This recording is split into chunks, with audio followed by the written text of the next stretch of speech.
I'm Cynthia Hunt and I live in Dawson City for 33 years, originally from Toronto. Worked in tourism for at least 20 years, first as a nature interpreter at Tombstone Park before it was a park, and got to see the influx of people that arrived once it became a park, and later worked in tourism in Dawson, frontline worker. So sometimes I speak to upward of 1,000 people a day in my job.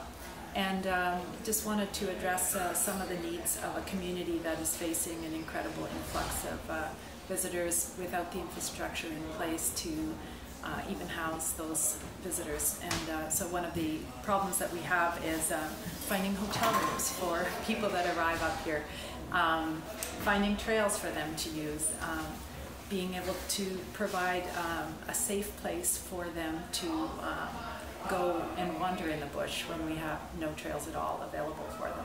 And anyways, that's just some of the things that I wanted to highlight is this: we have to build infrastructure before we can invite. And until that infrastructure, if the infrastructure comes after, it's not thoughtful development. It's development that happens under pressure, and it's often development that can change the face of a place very quickly without taking into consideration how that affects the community that's already present there.